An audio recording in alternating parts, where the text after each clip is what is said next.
My history with giving, I guess, starts from, like most of us, from a family setting.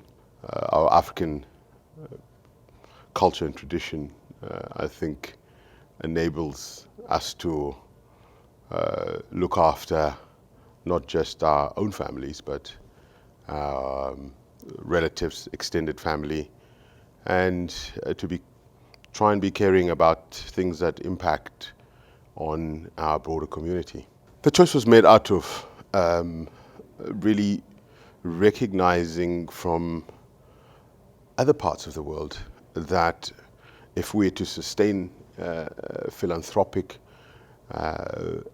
activities, civic-minded programs, we need to also establish institutions that have the longevity to do so. There was a dearth of sustainable philanthropic African institutions that could, by and large, focus their efforts and energies on the work and their mission, rather than what happens in a lot of the time, spending 50+% of their efforts on fundraising and responding to the needs of donors. I mean, there's obviously lots of challenges in the continent, and one of the things that probably hasn't been focused on as much, because we are all issue-oriented, is institutional capability on the continent of Africa. I'm really a big proponent of African institutions in all spheres of life being enabled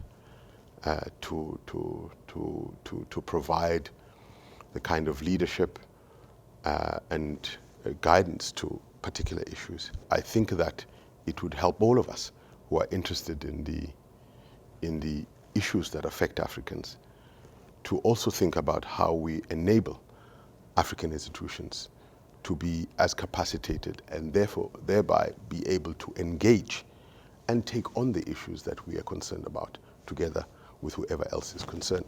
There's a growing number of African philanthropic organizations. I think the danger, though, is that too many of them are associated with us as individuals. I think part of the critical component of their longevity is their ability to transcend us as founders or as donors and sponsors and have lives of their own and be part of our legacy, as it were, without us being able to influence their direction. When we speak to young students, they always ask a similar question, saying, I'm just a student.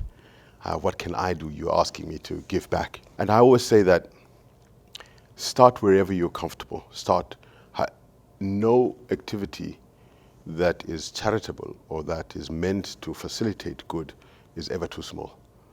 Even if it's talking to the children in your street, in the township or village that you come from, every time you do go home, even if it's going into the schools to help clean the schools or contribute a desk for a principal, whatever it is that you want to do, start